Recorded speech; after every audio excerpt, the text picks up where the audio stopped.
Carlene Caldwell, thank you so much for joining me this morning. I'm very excited to talk to you because we're going to be talking about an area which is well known in corporate America, but less well known as an area on the street.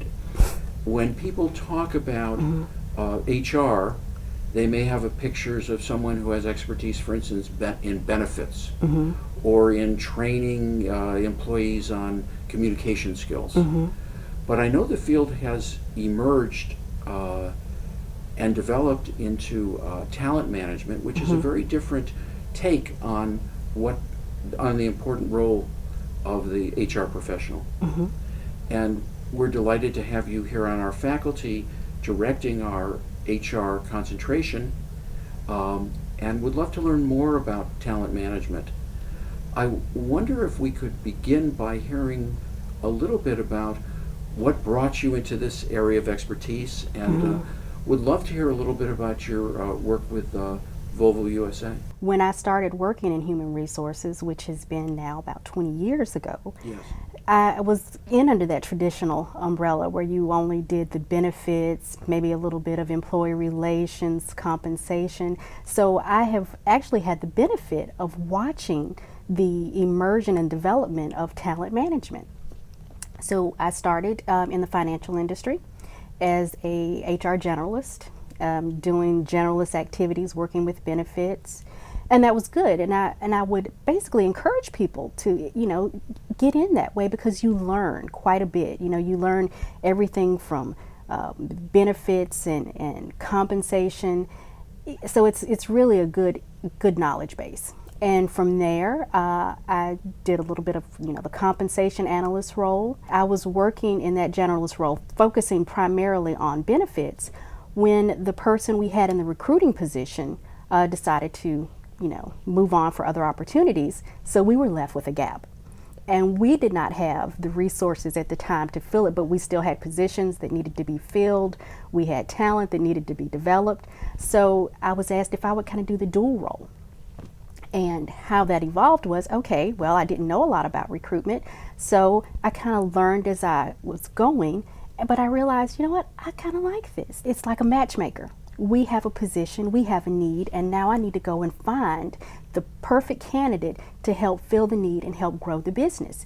And at the time, maybe the businesses didn't see it as valuable as what I saw it, but I've been around to watch that mindset change. So that kind of brought me into talent management. My next position, I went in as a recruiter, and opportunity opened up with Volvo Group, North America, for a senior recruiter, and I took that role, pretty much doing the same things, attracting talent, trying to find the perfect fit. And from there, I was asked, we think we need to do a little bit more when it comes to building our pipeline with universities. So they developed, or I helped to develop, a campus manager role.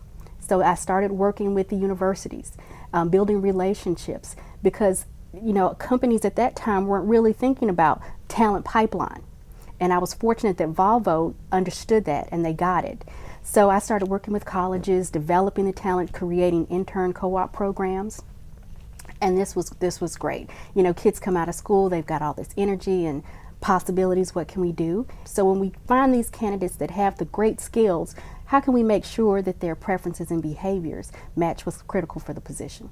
So I took on the assessment manager role with Volvo Group, and that was like a merger of the organizational development and talent management, finding the right people for the positions and then making sure that we really had people in the right seat on the bus. That's very, very helpful. It sounds like in talent management, you're not simply going to Spelman and Wake Forest and to Harvard to find the best and the brightest, but you are very much targeting who would be not only well trained as a student, but who would be a fit for our culture.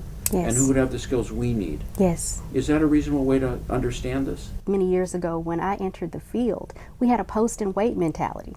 You put the job up on whatever job board or the company website and you just waited for people to come to you.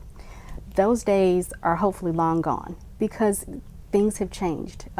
We live in a digital world. And there are a lot of opportunities out there. So why come to you? Why should I invest my time and resources with this organization? So there's more selling now involved. You want to get those people who are out there, who have the skills and qualifications that you need in order to make this company successful, who may not even know they're looking. So how do you knock on those doors? How do you attract those people? So, things have changed, and you've got to change with them. How you bring people into the door, how do you sell them on why this company is where you should be, what we can offer you, and what and what of course you offer us in return. You had mentioned your work in assessment at Volvo. Yes. It doesn't automatically click for me about the role of assessment in talent management. I'd love to learn more about that. If you think about it this way, we're attracting people. So part of a talent management is attract, retain, develop, and engage. So we attract people into the company, but we also need to make sure that we're putting people in the right roles. And that's where assessments can be helpful. Making sure that we have people who have the right skills, who have the right preferences, the right behaviors, and then in addition, development. So once we have people in positions, how can we develop you? How can we enhance those skills? How can we, help you grow and become all that you're looking to become in your career? So assessments really help to play a key part in not just bringing people in, but making sure we are tapping in to what your preferences, where would you do best, where would you fit best in the company. So it's really a win-win all the way around. If you hire 218 people last year, in the practice where people would say, 3 years later, where are these people? How are they doing? Is Yes. that routinely done or not so often?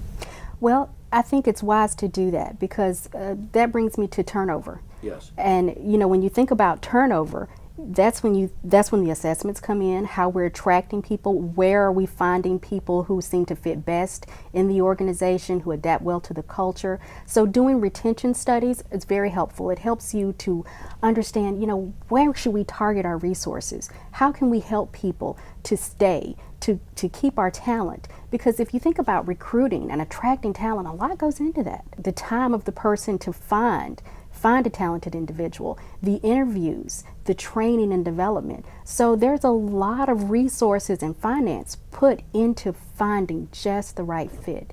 So making sure that you're keeping your people there, because when you find talent, you want to keep talent. What do you see as emergent trends in your field?